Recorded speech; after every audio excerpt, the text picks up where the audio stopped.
À la une de cette édition, l'Algérie ravagée par des incendies meurtriers. 14 départements sont touchés. Le bilan est d'au moins 38 morts. Une enquête a été ouverte pour déterminer l'origine de ces feux. Vous entendrez le ministre algérien de l'Intérieur. De violents orages s'abattent sur le sud de la France. En Corse, la préfecture annonce le décès de 3 personnes. Parmi elles, une adolescente de 13 ans tuée par un arbre. En quelques heures, ce sont parfois plusieurs semaines de précipitations qui sont tombées.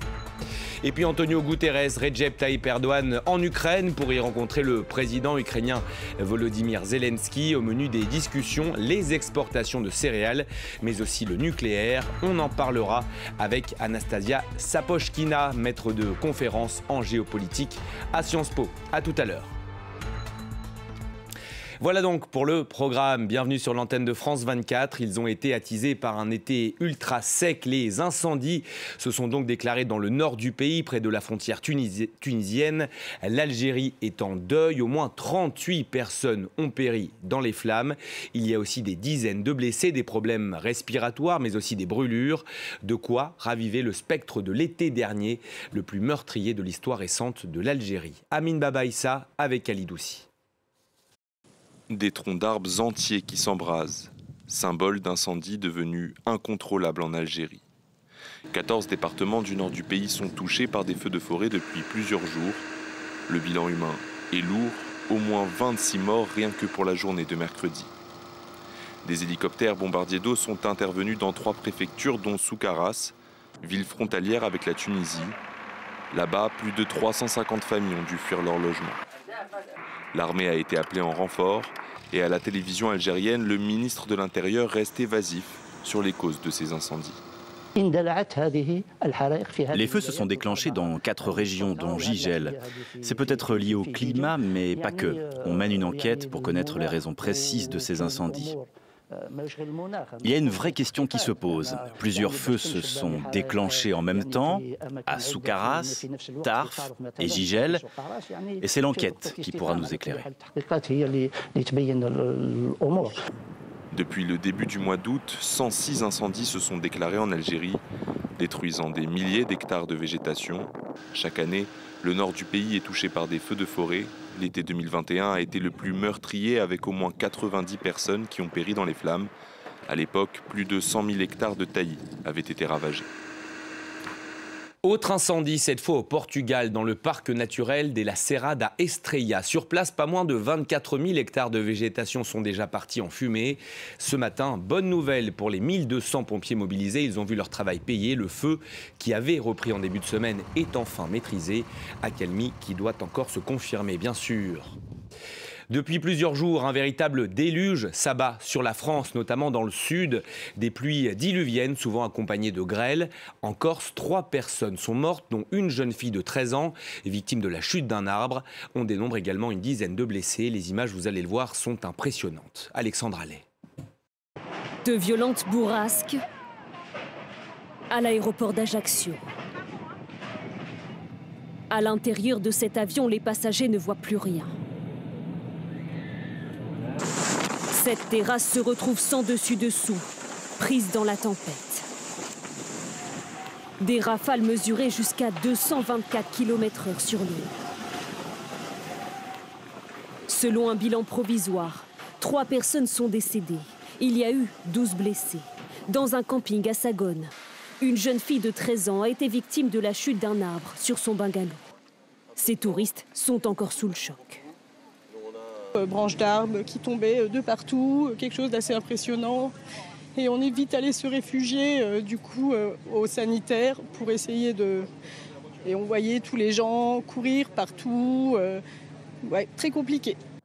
À quelques kilomètres de là, à Kodja, sur la plage du Liamoné, une femme de 72 ans a été victime de la chute du toit d'une paillote sur sa voiture.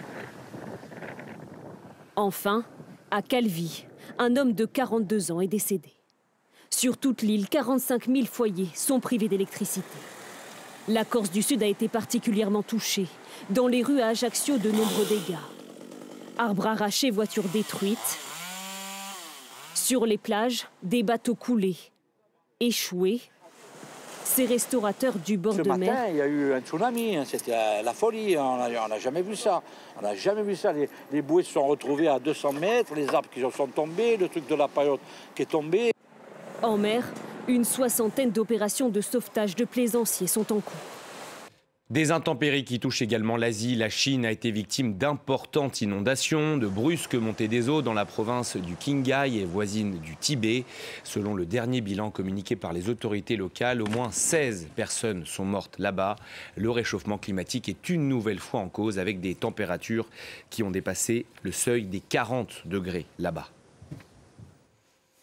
C'est à n'en pas douter la rencontre de la journée. Le patron de l'ONU, Antonio Guterres, et le président turc Recep Tayyip Erdogan sont en Ukraine, à Lviv plus précisément, dans l'ouest, où ils doivent tous les deux rencontrer le président ukrainien Volodymyr Zelensky. Réunion tripartite donc pour discuter notamment de l'accord sur les céréales conclu le 22 juillet dernier à Istanbul. L'Afrique peut souffler, des dizaines de milliers de tonnes de blé devraient arriver sur son sol ces prochaines semaines. Enfin, si tout se passe comme prévu. Kevin Battista. Il bat pavillon des Nations Unies. Le Brave Commander est un navire humanitaire. Le premier à quitter la mer Noire depuis le début du conflit en Ukraine. Sa mission, convoyer des céréales pour le programme alimentaire mondial en Afrique. Ce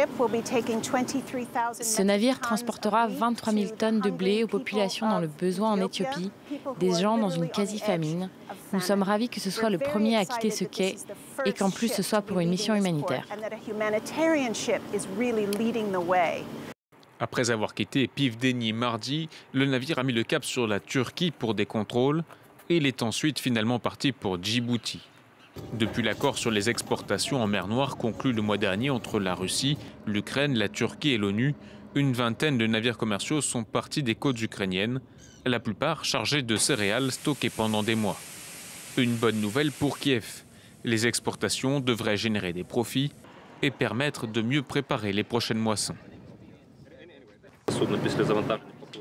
En se basant sur les requêtes que l'on reçoit, on voit que la demande augmente. Nos prévisions se réaliseront d'ici 2 mois. Si les corridors existent, les trajets coûtent cher, notamment pour les assureurs, car ces cargaisons peuvent valoir plus de 50 millions d'euros. Sur le terrain, la Russie continue ses bombardements meurtriers. Hier à Kharkiv, deuxième ville d'Ukraine qui a été ciblée. Bilan, une dizaine de morts et encore plus de blessés.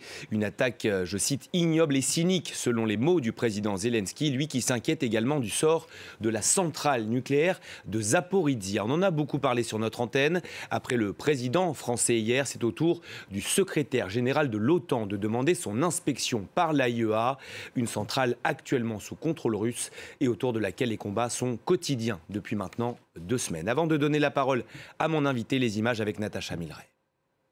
Des secouristes armés de masques à gaz, des victimes contaminées par des substances radioactives. C'est le scénario que tout le monde redoute dans la plus grande centrale d'Europe, à Zaporizhzhia, dans le sud-est de l'Ukraine. Nous devons nous préparer à tous les scénarios possibles. Fin juillet, la tension est montée d'un cran autour de la centrale de Zaporizhzhia, sous contrôle russe depuis le mois de mars. Les deux camps s'accusent mutuellement de bombardements autour du site nucléaire. Ces dernières semaines, plusieurs frappes ont même atterri à proximité d'un bâtiment abritant des substances radioactives, occasionnant notamment l'arrêt d'un des réacteurs. De quoi craindre le pire, d'autant que les Russes sont accusés par les Ukrainiens d'y stocker des armes lourdes.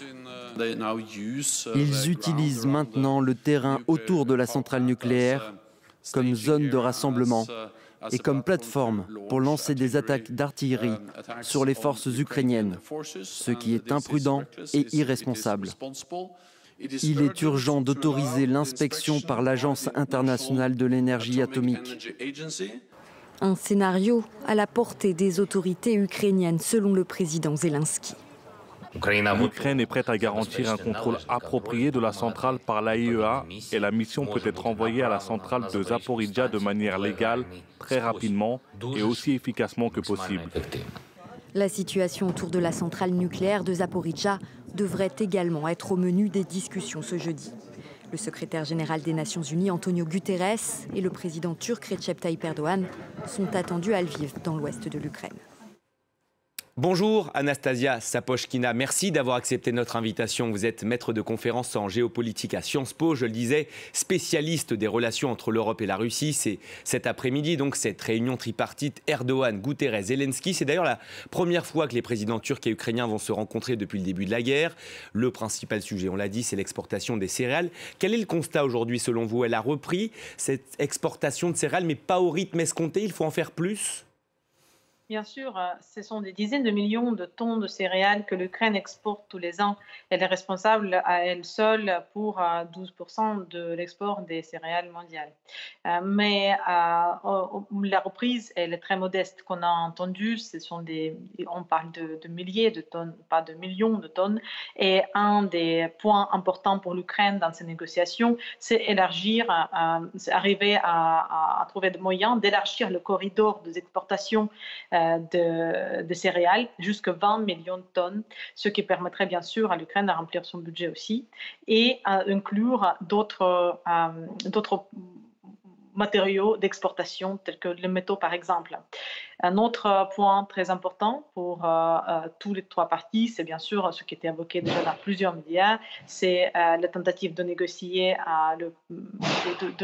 d'organiser une rencontre entre le président Zelensky et le président Poutine, ce qui en soi, on peut s'en douter, parce que la Russie à ce stade, même si les combats sont arrivés à un point mort où rien ne bouge beaucoup à ce stade, la Russie ne semble pas être prête à négocier et Poutine a refusé à négocier directement avec Zelensky, peut-être jusqu'à les conditions deviennent plus favorables à la Russie ou voire jamais.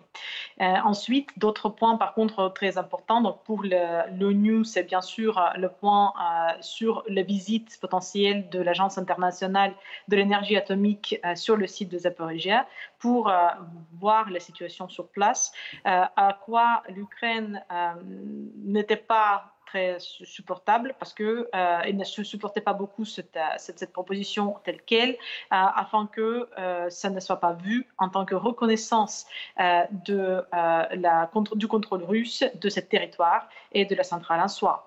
Et enfin, pour l'Ukraine, bien sûr, le point très important de négociation avec la Turquie seront l'aide financière et militaire, ainsi que pour la Turquie, la participation des entreprises turques dans les projets de reconstruction de l'Ukraine. Et cela n'a échappé à personne. Le grand absent de cette réunion tripartite, c'est bien sûr la Russie. Vous parliez de l'élargissement des corridors, également de la sécurité autour de la centrale de Zaporizhzhia. Peut-on obtenir quelque chose sans les Russes autour de la table ? Effectivement, l'absence de la Russie, c'est la volonté de la Russie même. Comme je viens d'évoquer, donc le président Poutine refuse à être autour de la même table avec le président Zelensky. Et au niveau de plus haut dirigeant, c'est pas possible sans le président de la Russie.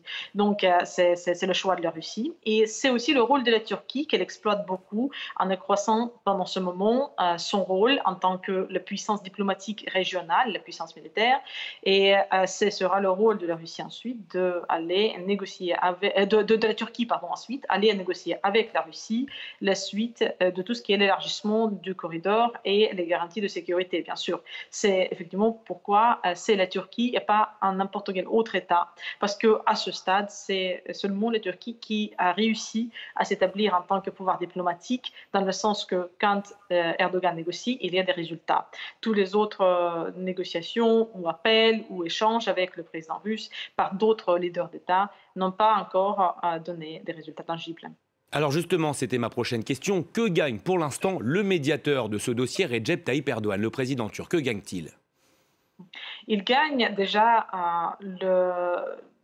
la croissance de son influence régionale, la reconnaissance de lui et de son État en tant que partenaire incontournable, déjà par l'OTAN, au sein duquel la Turquie se permettait beaucoup de choses qui ne sont pas permissibles pour d'autres membres de l'OTAN, mais sont permissibles pour la Turquie à cause de son situation géographique et sa position diplomatique. Et donc cette position va être encore plus renforcée. Ensuite, la Turquie gagne aussi ce rôle de l'équilibriste et le seul médiateur crédible entre l'Ukraine et la Russie. Avec chacun des deux, elle s'établit en tant qu'un partenaire fiable et important sur le plan militaire, financier et politique. Et ça permet à la Turquie à la fois d'assurer ses propres approvisionnements de l'énergie russe malgré les sanctions.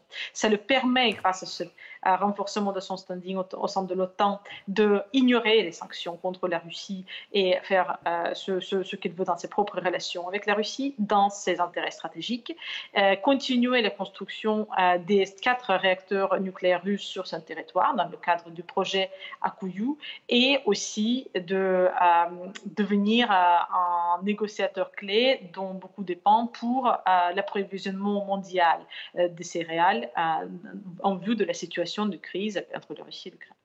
Merci Anastasia Sapochkina d'avoir ce midi accepté l'invitation de France 24. Merci beaucoup à vous et belle journée.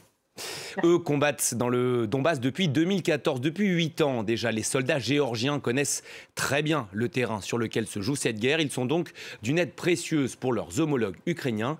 L'une de nos équipes a pu rencontrer cette légion en exclusivité. C'est un reportage signé Mélina Huette, Rob Parson et Raïs Abouzaïdeh. Nous sommes avec la Légion géorgienne, conjointement avec d'anciens militaires ou policiers américains. Ils entraînent ces Ukrainiens à se battre sur le front. Les Géorgiens ont l'expérience de la guerre contre la Russie. Ils se sont battus avec l'OTAN en Afghanistan et ils comptent bien leur transmettre leurs compétences. Nous, les Géorgiens, comprenons mieux la Russie que quiconque, parce que nous avons souffert de leur agression plus que n'importe qui. Le monde a vu comme la Russie est dangereuse. On doit vaincre l'ennemi, car s'il n'est pas mis hors d'état de nuire, les prochains sur la liste sont les Géorgiens, les pays baltes, la Pologne et le reste de l'Europe viendra ensuite.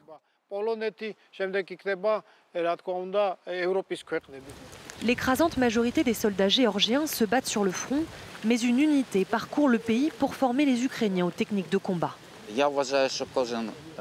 Je crois que chaque citoyen ukrainien doit protéger notre pays. Nous avons des familles, des amis que nous devons protéger. Tout le monde doit le faire, c'est notre obligation. On absorbe comme des éponges tout ce qui pourrait nous servir à l'avenir. J'ai besoin de 6 mecs qui n'ont pas peur de se mouiller. Voilà, que 2 mecs se mettent ici. Environ 30% de la Légion géorgienne sont des volontaires étrangers comme Brad, qui était policier aux États-Unis. Il est venu prêter main forte aux instructeurs. J'ai les compétences pour venir aider. Je ne pouvais pas rester à la maison et ne rien faire. Donc j'ai fait mes valises, je suis monté dans l'avion et maintenant je suis là. C'est extrêmement facile de travailler avec les Ukrainiens. Ils sont très attentifs et l'élément clé, c'est qu'ils sont très malins. Je les vois travailler ensemble pour résoudre les problèmes. C'est presque comme s'ils apprenaient tout seuls avant même que j'aie le temps de leur enseigner quoi que ce soit. Leur morale est excellent, pour tout le monde. À l'évidence, personne n'est excité à l'idée de partir au front, mais ils sont prêts. Depuis que Brad est en Ukraine, il a déjà formé plus d'1 millier de soldats ukrainiens. Il nous a expliqué qu'il ne quitterait pas le pays tant qu'un seul militaire russe serait encore sur le territoire. Dans l'actualité également, ce bilan en Afghanistan, pays sous contrôle taliban depuis 1 an maintenant. Sur place, 21 personnes ont été tuées et 33 autres blessées dans un attentat. La cible, la mosquée Sédikia de Kaboul, elle est située dans un quartier sunnite. L'explosion s'est déroulée pendant la prière du soir. La police précise que des explosifs ont été utilisés. Pas de revendication pour le moment. À Kaboul, la correspondance est signée Sonia Ghezali. On sait donc qu'il y a eu cette puissante explosion dans le nord-ouest de Kaboul hier soir. Elle a eu lieu au cœur d'une mosquée au moment de la prière du soir. Des vidéos amateurs prises dans la mosquée quelques minutes après l'explosion ont été postées sur les réseaux sociaux et elles montrent la puissance de la déflagration. On y voit les tapis de prière couverts de sang, des corps déchiquetés qui jonchent le sol. L'hôpital Emergency qui prend en charge ici à Kaboul les blessés de guerre a indiqué dès hier soir avoir reçu 27 victimes, parmi lesquelles des enfants, dont le plus jeune qui était âgé de 7 ans. Et puis ce matin, on a appris ce bilan qui s'est alourdi, 21 morts, 33 blessés. On ignore encore qui est derrière cette attaque, mais la mosquée prise pour cible se situe dans le nord-ouest de la capitale afghane, dans une zone résidentielle. La prière était dirigée par le mollah Amir Mohammad Kabouli, qui est un proche du courant religieux islamique soufi. Cette attaque rappelle celle qui a été perpétrée il y a une semaine dans une école coranique. Un kamikaze s'était fait exploser dans l'établissement, tuant notamment un chef religieux qui était connu pour être proche des talibans. L'attaque avait été revendiquée par le groupe État islamique en Afghanistan. Le groupe terroriste continue de s'attaquer régulièrement aux minorités chiites ainsi qu'aux soufis et aux sikhs qu'ils considèrent comme hérétiques. Et ils prennent également pour cible les représentants du pouvoir. Les talibans sont d'ailleurs des cibles également de la branche afghane de l'EI en Afghanistan. L'EI, qui on le rappelle, s'est implanté en Afghanistan en 2015 et il n'en a jamais été délogé depuis. Tout autre chose à présent, on en vient à ces nouvelles manifestations à Buenos Aires. Dans les rues des Argentins, excédés par l'inflation, elle atteint plus de 35% dans leur pays au premier semestre. Les protestataires réclament des aides car beaucoup, vous allez le voir, n'arrivent plus à joindre les deux bouts. Image commentée par Kevin Baptiste. Au rythme des tambours, des milliers d'Argentins défilent dans le centre de Buenos Aires. Du privé comme du public, ils viennent de tout le pays et exigent des mesures contre la vie chère et le chômage, alors que l'Argentine s'enlise dans la crise économique et que 40% des habitants vivent sous le seuil de pauvreté. En Argentine, se nourrir est un luxe aujourd'hui. Nous, syndicats, on veut un salaire minimum universel, un revenu pour mettre fin à la pauvreté ici. Pour de nombreux manifestants, l'accord conclu entre l'Argentine et le Fonds monétaire international ne passe pas. Le pays a obtenu le refinancement de sa dette publique qui dépasse les 44 milliards d'euros en échange d'une baisse de ses dépenses publiques. Un des principaux problèmes, c'est l'hyperinflation qu'on vit à cause des paiements au FMI. Il n'y a pas de travail, des salaires trop bas, des prix qui augmentent sans cesse et une grande insécurité en Argentine. Avec un taux d'inflation annuel qui atteint 70%, l'Argentine fait partie des pays les plus touchés au monde par l'inflation. Les prix s'envolent, plus 7,4% pour le seul mois de juillet. La plus forte hausse de ces 20 dernières années.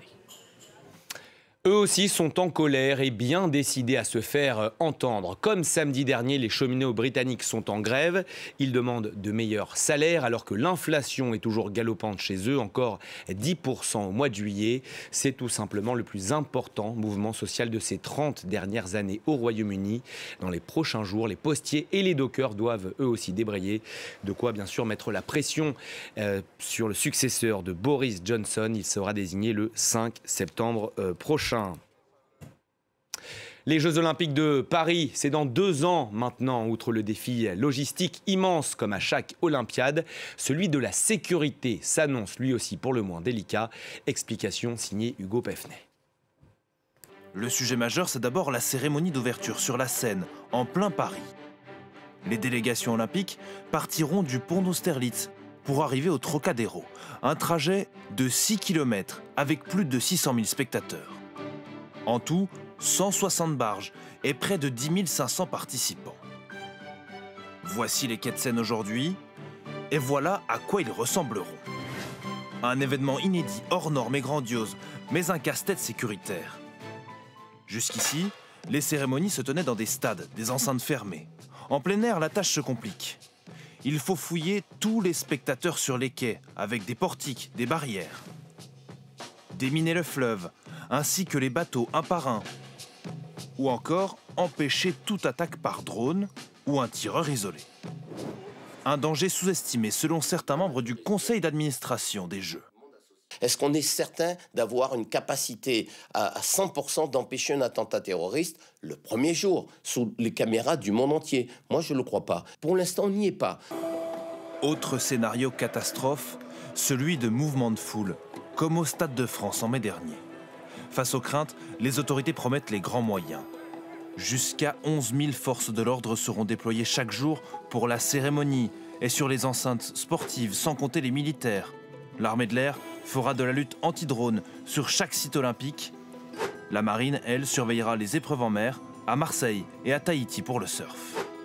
Côté renseignement, un centre opérationnel est déjà en place contre le terrorisme et les cyberattaques. Aux Jeux de Tokyo, 30 milliards d'attaques avaient été recensées contre le Japon. Les organisateurs l'assurent, rien n'est laissé au hasard. La France est capable à une vraie expertise en matière d'organisation d'événements et jamais dans l'histoire on aura anticipé autant à l'avance vraiment ce dispositif de sécurité. Il faudra recruter 22 000 agents de sécurité privée, mais le secteur peine déjà à embaucher. Conséquence à l'approche des Jeux, les prix risquent de grimper en flèche. C'est ce que souligne un rapport interne à Paris 2024 que nous nous sommes procurés. C'est de loin le risque le plus fort auquel le budget de la sécurité de Paris 2024 est présentement exposé. Pour créer des vocations, le gouvernement a lancé une formation accélérée avec un diplôme spécial. Mais ce diplôme ne servira que pour les Jeux Olympiques ou l'événementiel. En clair, des contrats courts, précaires, mal payés, pas de quoi attirer les candidats. Il ne donne pas accès ensuite aux autres métiers de sécurité privée. Et donc, comment vont se projeter les gens pour dire « j'acquiers cette formation », j'ai le titre pour faire de la sécurité événementielle pour les Jeux Olympiques, mais je ne peux pas rester dans la profession parce que je n'ai pas les équivalences nécessaires pour continuer sur les autres métiers de sécurité privée. Autre incertitude, les autorités comptent sur une technologie jamais utilisée lors d'événements d'importance, l'intelligence artificielle, pour détecter par exemple des mouvements de foule. Le ministère de l'Intérieur a déjà investi 25 millions d'euros. Le journal, le prochain revient très vite sur l'antenne de France 24. Restez avec nous.